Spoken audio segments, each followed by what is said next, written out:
आगे प्रभु चित्रकूट धाम में विराजमान है।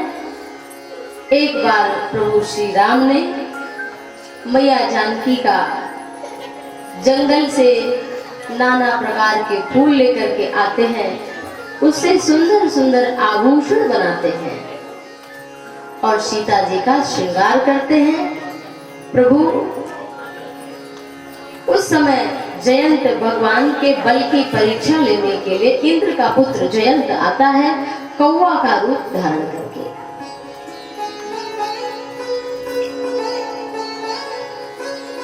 चंचू प्रहार करता है, प्रभु को पता चलता है, बिना फर का सीख का ही बाण धनुष बाण बना लिया। जिस चटाई पर प्रभु लेते हैं उसी से ही धनुष बाण बना लिया और संधान कर लिया। सभी लोगों में गया लेकिन काहू बैठन कहाँ न सकई को राख राम कर। अपने पिता ने भी नहीं कहा, मात मृत्यु पितु समन समाना, सुधा होई विष सुरु हरिजाना, मित्र करे सतरित कोई करनी, ताकहु विबुध नदी बेहतर। तो राम जी से जो विमुख हो जाता है उसके विमुख अपने माता पिता भी हो जाते हैं। किसी ने बैठने को नहीं कहा, तब नारद देखा विकल जयंता, लागी दया कोमल चित संता। देवता नहीं पिघले लेकिन देवताओं का हृदय कोमल होता, संत हृदय नवनीत समाना। तो द्रवित हुए और कहा जिनका अपराध किया उनके पास जाओ। ये बाण अगर मारना चाहता तो तुमको कब मार देता। बिना मतलब परेशान हो जाओ, राम जी की शरण में। और सीताराम जी की शरण में आया। प्रभु तो प्राण दंड दे रहे थे, परंतु माता सीता ने कहा बस एक आंख फोड़ दो। क्यों आंख ही क्यों फोड़े? एक नयन करी तजा भवानी, इसलिए क्यों सीताराम जी को अलग अलग मानता था। इसलिए गिरा रथ जल बीच सम कहियत भिन्न न भिन्न, बंधु सीताराम पद जिन्हीं परम प्रिय खिन्न। सीताराम जी एक है, लीला में दो दिखते हैं, है वो एक। यही भाव दिखाने के लिए भगवान ने एक आंख फोड़ी, एक रहने दी, एक ही देखो बस, हम दोनों एक है, अलग नहीं है। फिर राम जी के बल की परीक्षा हो गई। अब चित्रकूट में सारे ऋषि मुनि भगवान ही समझ जाएं पूरी तरह से राम जी को, इसलिए सोचा कि अब चित्रकूट का त्याग करना चाहिए। प्रभु आगे बढ़े और अत्रि मुनि के आश्रम गए और अनुसुईया माता ने माता जानकी को नारी धर्म की शिक्षा दी। एक ही धर्म एक व्रत नेमा, अकाय वचन मन पति पर प्रेमा। यद्यपि नारी कोमल हृदय की होती है, पुरुष राम जी जैसा प्रेम, जैसे पत्नी सीता को राम जी के पास कुछ नहीं है, फूलों का ही श्रृंगार कर रहे हैं, कुछ नहीं है, लेकिन पति के पास कुछ ना हो फिर उसके लिए लड़ाई करे, वो भी ठीक नहीं। दोनों को प्रेम दोनों ओर फलता है, तो दीपक को जलता है, पतंगा भी जलता है। तो प्रेम एक दूसरे की भावना को, व्यवस्था को समझते हैं। लेकिन नारी के लिए कोई व्रत उपवास विशेष नहीं बताया गया। अपना पति ही परमेश्वर है, उसकी आज्ञा में रहते हुए भगवान का सुमिरन करते हुए नारी का बस यही एक धर्म है। माता अनुसुईया ने कहा आपका नाम लेने से ही जगत की नारियां तर जाती हैं और दिव्य वसन भूषण पहिराए। उन्हें अपनी बेटी मानती है माता अनुसुईया सीता जी को, इसलिए बिटिया कुछ आई है तो कुछ देकर भेजे। तो दिव्य वसन भूषण पहिराए, जे नित नूतन अमल सुहाए। ऐसा वस्त्र आभूषण दिया जो कभी नहीं गंदे होने वाले हैं। अब रावण के यहाँ इतना दिन रहना है, वहाँ सीता जी नहाएंगी भी नहीं, कपड़ा भी नहीं धोएंगी, तो बताओ ऐसा अनुसुईया माता ने अगर ऐसा ना दिया होता तो ये पहले तो दिव्य वसन भूषण पहिराए, जे नित नूतन अमल सुहाए, जो कभी गंदे नहीं होंगे, ऐसा वस्त्र आभूषण प्रदान किया और सीता जी को विदा किया। आगे फिर प्रभु श्री राम जी बड़े सर्वंग के आश्रम में गए। सर्वंग ब्रह्मा लोग जा रहे थे, लेकिन राम जी के दर्शन के लिए वो रुक गए और फिर उनको अपना दर्शन देकर के ब्रह्मलोक भेजा, उनको कृतार्थ किया, अपनी भक्ति प्रदान की, मोक्ष प्रदान किया। प्रभु आगे बढ़े, सुतीक्ष्ण के पास गए और सुतीक्ष्ण के गुरु है अगस्त्य मुनि, अगस्त्य मुनि के पास फिर प्रभु श्री राम पहुंचे और आगे बढ़े। गिद्धराज से भेंट भई, बहुविधि प्रीति बढ़ाए, गोदावरी निकट प्रभु रहे, पर्ण गृह छाए। गिद्धराज जटायु से प्रेम हुआ और गोदावरी के निकट प्रभु श्री राम जी पंचवटी में कुटिया बना करके रह रहे हैं। और क्षितिजल पावक गगन समीरा, पंच रचित अति अधम शरीरा। ये शरीर ही कुटिया है, पंचवटी है, हम सब पंचवटी में बैठे हैं और इस पंचवटी में रह करके करना क्या चाहिए? सत्संग। प्रभु श्री राम जी लक्ष्मण जी के साथ में सत्संग करें। ब्रह्म क्या है, जीव क्या है, माया क्या है, इसके बारे में चर्चा कर रहे हैं। और उसी समय पर शूर्पणखा आ गई। शूर्पणखा राम जी के सुंदर स्वरूप को देख करके बोली, तुम सब पुरुष नमो सब नारी, और यह संयोग विधि रचा बिचारी। शूर्पणखा राम जी को देखकर मोहित हुई और बोली कि मैं त्रैलोक में खोजती फिर रही हूँ, ना तुम जैसा कोई सुंदर पुरुष है, ना हम जैसी कोई नारी। और यह संयोग विधि रचा बिचारी का है, हमारे आपकी बस की बात नहीं है।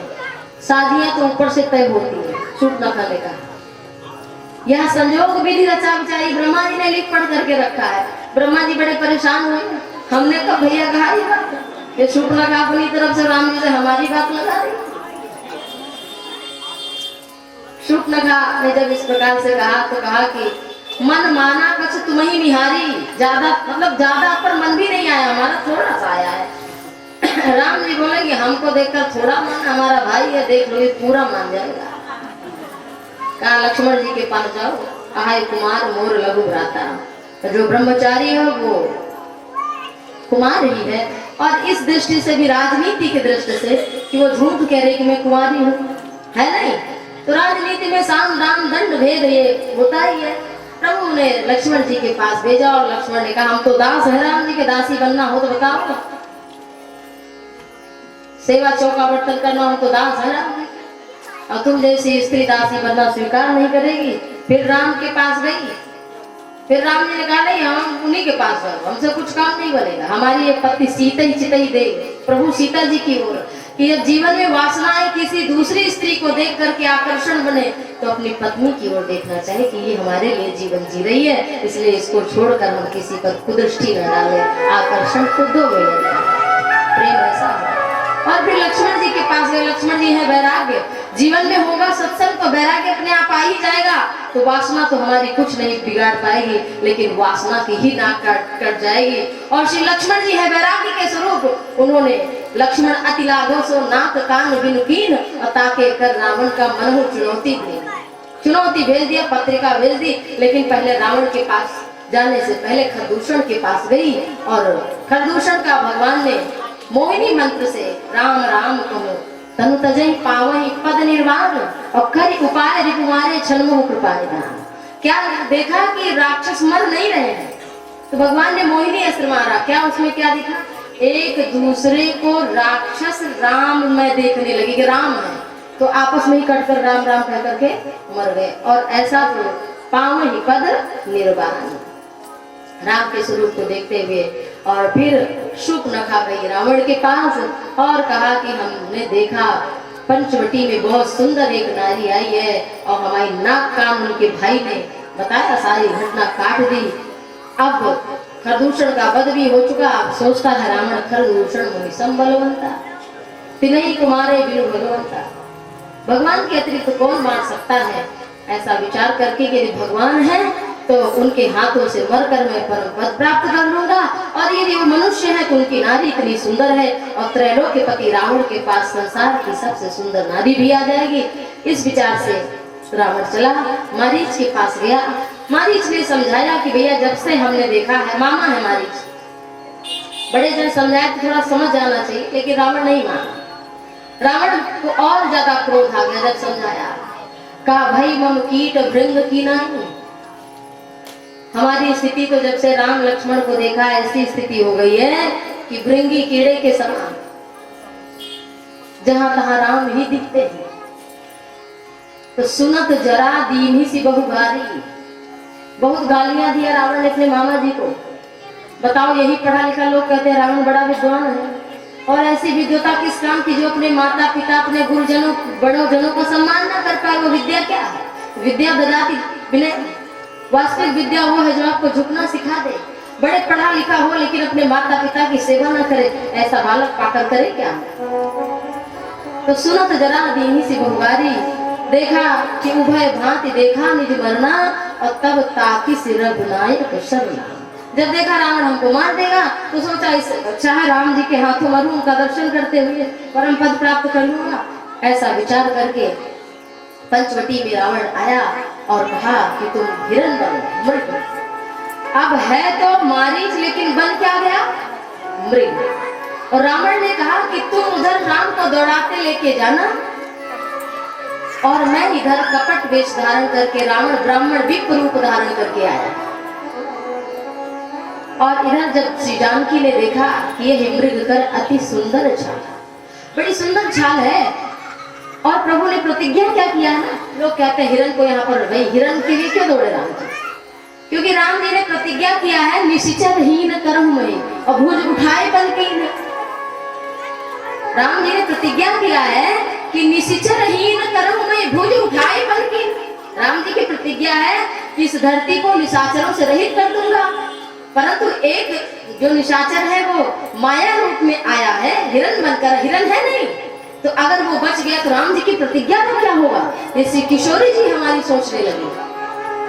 श्री जानकी जी को पता था कि ये मारीच है, तभी कहा उन्होंने कि सत्य संध प्रभु बध करेगी। आपने क्या प्रतिज्ञा की? कहा आप तो सत्य संध है, सत्य संध दो व्रत रघुराई। तो राम जी तो दृढ़ व्रत रघुराई, सत्य की प्रतिज्ञा को लेने वाले राम जी हैं। तो श्री किशोरी जी जानकी जी यहाँ कहती हैं कि सत्य संध प्रभु बध कर एही आलहु चरम कहति वैदेही। आपने प्रतिज्ञा किया है कि मैं इस धरती को निशाचर रहित कर दूंगा, और आप सत्य व्रत हैं, सत्यनिष्ठ हैं, तो आपकी सत्य पर कलंक लग जाएगा। यह मृग कर अति सुंदर छाला।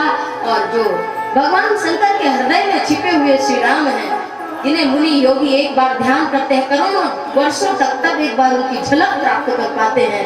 ऐसे प्रभु राम निगम लेते शिव अंत न पावा। जिनका पार नहीं पाते, वो आज एक मृग के पीछे दौड़ रहे। और इधर प्रभु श्री राम जी मस्तक पर अपना दुपट्टा और पेट कस करके बांधा और धनुष बाण लेकर के उसी, और इधर प्रभु श्री राम ने सीता माता को अग्नि में भी प्रवेश करा दिया है। माया की सीता, तुम पावक महु करहु निवासा, जब लग करहु निशाचर नासा। तो जब ही राम सब कहा बखानी, प्रभु पद धर ही अनल समानी। जब राम जी ने कहा था तो सब सीता जी ने स्वीकार किया, और वास्तविक सीता तो अग्नि में है, और अग्नि वास्तविक में राम जी के पिता है, क्योंकि अग्नि से ही तो राम जी का प्राकट्य है। तो सीता जी कहाँ निवास कर रही? वास्तविक ससुर के यहाँ। कहा जब तक मैं निशाचरों का वध ना कर दूं, तो सीता को अन्य पत्नी को नहीं छोड़ा, कहीं भी छोड़ दे, अपने ही पिता के घर में छोड़ा। और ये जो माया रूपी सीता है, ये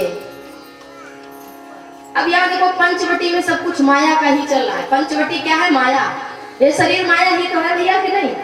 बताओ आप सभी कितने लोग हैं कि मानते नहीं ये शरीर जिंदा रहेगा, मरने वाला है। पंचवटी बेकार, झूठी माया। तो झूठी पंचवटी, माया रूपी पंचवटी में माया रूपी मारीच, माया रूपी रावण और माया रूपी सीता है। सब कुछ माया, मायापति है। और मायापति आज मृग के पीछे भाग रहे हैं। उसका कल्याण करने के लिए थोड़ी दूर लेकर के गया तो राम जी को पलक बेहतर से देखने लगा, और तब तक हमारे प्रभु कृपा ने, मुक्तिदाता भगवान ने एक बाण मारा। प्रथम कही लक्ष्मण, पहले लक्ष्मण का नाम चिल्लाए, लक्ष्मण। राम जी के आवाज में कहा उसने, हाँ लक्ष्मण मेरी रक्षा करो। और पाछे सुमेरे से मन मोह रहा, पीछे अपने हृदय में राम जी का स्मरण किया। क्यों? क्योंकि लक्ष्मण से कहेंगे राम रूप में, तभी तो राम जी वो लक्ष्मण वहां से सीता भेजेंगे, तभी तो इधर रावण हरण कर पाएगा। और इधर मर्म वचन जब सीता बोला, हरि प्रेरित लक्ष्मण मन डोला। यहाँ बोला और डोला है, देखो पुल्लिंग ही है यहाँ पे, यानी हरि प्रेरित। कौन बोल रहा है? सीधे हरि ही बोल रहे हैं। माया रूपी सीता कह रहे हैं हरि प्रेरित। और फिर लक्ष्मण जी आए हैं इधर, और इधर रावण श्री जानकी जी का हरण कर लेता है। चरणों में वंदना करके मन में बड़ा प्रसन्न होता है कि ये तो जगत जननी के चरण कमल है, और अपने विमान पर बैठा लेता है। लेकर के जानकी जी को जा रहा है रावण। और इधर गिद्धराज जटायु ने देखा, मात्र सुन करके और दौड़ करके जटायु जी आए हैं। रावण और जटायु का युद्ध हुआ, लेकिन एक बार कृपाण चला दिया और गिद्धराज जटायु के एक पंख कटकर गिर गया। काटे से पंख परा खग धरन। यहाँ पर जटायु जी के लिए गिरा शब्द नहीं कहा, परा कहा। आगे परा गीध पति देगा, भगवान राम के लिए सुमिरत राम चरण जिन रेखा। वो गिरा कैसे हो सकता है जो एक नारी की रक्षा के लिए जो अपने पंख तक गंवा देता है। तो हमारी सनातन संस्कृति में जो नारी का सम्मान करे, तो एक पक्षी अपने पंख तक। और फिर प्रभु श्री राम जी जब आते हैं लौटकर, कुटिया सुनी पाते हैं, बहुत रुदन करते हैं प्रभु श्री राम और लक्ष्मण। फिर जानकी जी को खोजते हुए आगे बढ़ते हैं। गिद्धराज जटायु जो प्रभु श्री राम जी के चरण कमल का ध्यान कर रहे हैं, गोस्वामी तुलसीदास जी ने लिखा है कि प्रभु श्री राम जी ने जटायु को गोदी में उठा लिया और अपने दुपट्टे से उनका घाव पोंछने लगे। कुछ जगह ऐसे थे जो बहुत कोमल है, जटायु के अंग में बड़ा घाव हो गया है, रक्त बह रहा है। प्रभु श्री राम जी ने अपनी गोदी में जो महाराज दशरथ को नहीं मिला, जो सौभाग्य आज वह जटायु को मिल रहा है, वो तो केवल राम राम कहकर ही गए। और यहाँ तो भगवान की गोद भी है, भगवान की बाड़ी भी है, और भगवान का दर्शन भी है, और मुंह में नेत्रों में दर्शन है, और शरीर भगवान के स्वरूप में है, और भगवान की गोदी है। सब प्रकार से आज जटायु गढ़भागी है। सारी बात रोना धोना भगवान भूल गए, यहाँ पर सब भूल गए और कहा तुलसी राम ही प्रिया बिसर गई, सुमिरी स्नेह सगाई। तुलसी राम ही प्रिया बिसर गए, भगवान राम जानकी को भूल गए कि जानकी का हर भी हुआ, ये भूल ही गए। तुलसी राम ही प्रिया बिसर गई, सुमिरी स्नेह सगाई। जटायु के प्रेम को देख करके भगवान ने कहा कि हे तात तुम बैकुंठ जाओ। कहा नहीं प्रभु, कहो तो तुम्हारे शरीर को फिर से रख दूं। कहा नहीं प्रभु, ऐसा अवसर मिले ना मिले, अब तो मुझे बस अपने स्वरूप में आप लीन कर लो। गोस्वामी तुलसीदास जी कहते हैं, प्रभु ही विलोकत गोदगत सियहित घायल नीच, और तुलसी पाई गिधपति मुकुट मनोहर मीच। राम जी के स्वरूप को देख रहा है, राम जी के नाम को रट रहा है। और जब जटायु का नाम उनके पिता ने जटायु रखा था, तब जटायु ने पूछा था अपने पिता से कि हमारा नाम जटायु क्यों है। जटायु स्वभाव जटान सुझारी, ऐसा भी लिखा है तुलसीदास जी ने अपने अन्य ग्रंथों में कि इसलिए जटायु नाम है। आज भगवान श्री राम अपनी जटाओं से गिद्धराज जटायु के घाव को साफ करने लगे, तो कहा इसीलिए नाम रखा था हमारा जटायु। तो आज जटायु नाम प्रताप हुआ, भगवान के स्वरूप को देख करके वह मुक्त हुआ और भगवान ने चंदन की लकड़ियों से उसका अंतिम संस्कार किया अपने हाथों से, और 4 भुजा धारण करके माला इत्यादि अपने आप स्वयं आ गया। भगवान नारायण का स्वरूप प्राप्त हो गया। और इस तरह से गीध देह, कौन है? गीध अधम खग आविष भोगी। गिद्धराज कितना निकृष्ट पक्षी होता है, सड़ा हुआ मांस खाता है। गिद्धराज जटायु जो सड़ा हुआ मांस खाते हैं, आज के लोग तो गीध से भी गए बीते हो गए हैं, जो मार मार के खा रहे हैं। शमशान बना है उनका पेट, शमशान बन गया है। बताओ, हमारे शरीर में बकरे का रक्त चलने लगे तो ये बताओ पशुता है कि नहीं? मुर्गे का रक्त हमारे शरीर में प्रवाहित होने लगे तो ये पशुता है कि नहीं है? वो मार के तो नहीं, तो मरा हुआ बेचारा खाता है गीध, लेकिन जो दुष्ट है वो मार मार के खा। हम तो कह रहे हैं जो काटने वाले हैं वो कम दोषी है, जो खाने वाले वो ज्यादा दोषी है। क्यों? कि अगर खाए ना व्यक्ति तो वो काटेगा ही। लेकिन कहते हैं हमने जिम्मेदारी ली है कि ये सब बढ़ जाएंगे, अगर हम ना खाएं तो ये बढ़ जाएंगे। उन्होंने ठेका ले रखा है इसका। क्या कहा जाए ऐसे लोगों की बुद्धि मती मारी गई। तो गीध देह तज धरी, गीध का देह चला गया, धरी हरि रूपा और भूषण बहु, बहुत प्रकार के आभूषण अंग में गिद्धराज जटायु क्या सुशोभित हो गए। भूषण बहु पट पीत अनूपा, जैसे नारायण का वस्त्र होता है ऐसा वस्त्र हो गया। जैसे नारायण भगवान के आभूषण होते हैं ऐसे आभूषण प्राप्त हो गए। जैसे भगवान नारायण का रूप होता है, श्याम गात विशाल ढूंढचारी स्तुति करत नयन भरिवारी। भगवान की स्तुति करने लगा। और आगे आइए कथा में बढ़ते। इस तरह से भगवान से विरल भक्ति मांग करके भगवान के धाम को गया। आगे भगवान ने कबंध का उद्धार किया है और उसके पश्चात प्रभु हमारे कहाँ पहुँचते हैं?